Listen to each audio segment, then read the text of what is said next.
तो हमारे जीवन में अलग अलग प्रकार के दुख है, पीड़ा है, ना केवल व्यक्तिगत रूप से लेकिन पूरे मानव जाति की पीड़ा, सारे मनुष्य जाति का दुख। आप इसे लेकर जागरूक है ना? और हमने इसका स्वीकार कर लिया है। हम कहते हैं कि प्रेम में पीड़ा, दुख होता ही है, बराबर? तो हम साथ मिलकर देखने वाले हैं कि क्या हर पीड़ा से, दुख से स्वतंत्र, आजाद हुआ जा सकता है। और जब वह ये स्वतंत्रता होती है, पीड़ा से, दुख से स्वतंत्रता, हर इंसान की चेतना में जो यह सुन रहे हैं, फिर तब वो स्वतंत्रता चेतना में परिवर्तन ले आती है। इसलिए चेतना का ये मूल परिवर्तन सारे मानव जाति को प्रभावित करता है। आप समझ रहे हो? ये करुणा का एक हिस्सा है। ये नहीं कि हे भगवान, मुझे दुख क्यों है, पीड़ा क्यों है, मैं क्या करूं, मैं क्यों दुखी हूं, क्यों मैं दुख सहूं, और उस पीड़ा के साथ विकृत कर्म करना, विकृत जीवन जीना और उस पीड़ा से भागने का प्रयत्न करना, भागने का प्रयास, अलग अलग तरह के धार्मिक या बौद्धिक या समाज सेवा और बाकी सब के जरिए। तो हम कह रहे हैं कि यह बैठे हुए हर इंसान के लिए क्या यह संभव है कि वो हर प्रकार की पीड़ा से हमेशा के लिए स्वतंत्र हो जाए, इस भयानक बोझ से पूरी तरह से खाली। जहां पीड़ा है, आप संभवतः प्रेम नहीं कर सकते। ये सत्य है, ये नियम है। अगर आप किसी से प्रेम करते हो और वो इंसान कुछ ऐसा करता है जो आपको नापसंद है, तो आपको इसकी पीड़ा होती है। लेकिन ये दर्शाता है कि आप उससे प्रेम नहीं करते, बराबर? आप समझ रहे हो?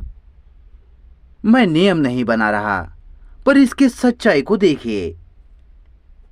अगर मेरी पत्नी या मेरी गर्लफ्रेंड, पार्टनर मुझे छोड़कर किसी दूसरे के साथ चली जाए, तो मैं कैसे पीड़ित हो सकता हूं? आप समझ रहे हो?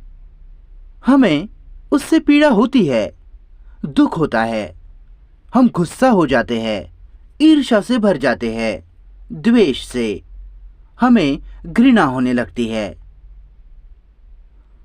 और साथ साथ हम ये भी कहते हैं कि मैं मेरी गर्लफ्रेंड से प्यार करता हूं, मेरे पत्नी से प्यार करता हूं। मैं कहता हूं कि ये प्रेम नहीं है, बराबर? तो क्या यह संभव है कि पीड़ित ना हुआ जाए और अत्यधिक प्रेम भी हो, प्रेम उसका खिलना हो? तो अब हम खोजने जा रहे हैं कि पीड़ा क्या है। वह शारीरिक पीड़ा है, सरदर्द, ऑपरेशन, विकृत शरीर, एक्सीडेंट जो शरीर में विच्छेदन लाते हैं, किसी तरह की कुरूपता, वह अलग अलग प्रकार की अधूरी इच्छाओं की पीड़ा है। मुझे आशा है कि आप ये सब समझ रहे हैं। किसी अपने व्यक्ति को खो देने की पीड़ा, जिसे आप सोचते हो कि आप प्रेम करते हो। तो आखिरकार पीड़ा की प्रकृति, उसकी संरचना, ढांचा और सार क्या है? समझ रहे हो? उसके अलग अलग प्रकार नहीं, उसका सार। मैं खुद से ये प्रश्न पहली बार पूछ रहा हूं। मैं खोजने जा रहा हूं। हम साथ मिलकर इसे खोजने जा रहे हैं। क्या ये उस समय पूरी तरह से स्वकेंद्रित अस्तित्व की अभिव्यक्ति नहीं है?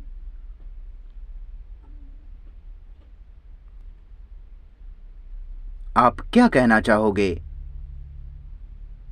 ये मैं का सार है, अहंकार का, व्यक्ति का सार, सीमित, बंद, विरोध का अस्तित्व, जिसे आप मैं कहते हो, नाम, रूप इत्यादि। जब वह खोजबीन और समझ की मांग करने वाली घटना हो, तो वो घटना ही मेरे मैं की जागरूकता है, सार है, और उसे ही मैं पीड़ा कहता हूं। पता नहीं कि यह आपको समझ आ रहा है या नहीं। आप क्या कहना चाहोगे? अगर वह मैं नहीं होता तो क्या वह पीड़ा होती? क्या आप पीड़ित होते? आप मदद करते, आप बहुत सारी चीजें करते, लेकिन आप पीड़ित नहीं होते। इसका अर्थ पीड़ा मैं की अभिव्यक्ति है, जिसमें खुद पर दया करना, अकेलापन, बचकर भागना, उसके साथ रहने की कोशिश करना जो जा चुका है, ये सब उसमें शामिल है, जो कि मैं हूं, जो कि अतीत है, अतीत की छवि जो मैं हूं, अतीत का ज्ञान, यादें जो कि मैं हूं। तो पीड़ा जो मेरा सार है, उसका प्रेम से क्या संबंध?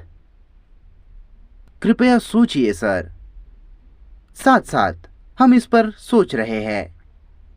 हम पूछ रहे हैं कि क्या पीड़ा और प्रेम के बीच क्या कोई संबंध है? क्या प्रेम विचार द्वारा निर्मित हुआ है, जबकि मैं विचार द्वारा निर्मित किया गया है? चलिए सर, मुझे कुछ दिख रहा है। क्या हम समझ रहे हैं?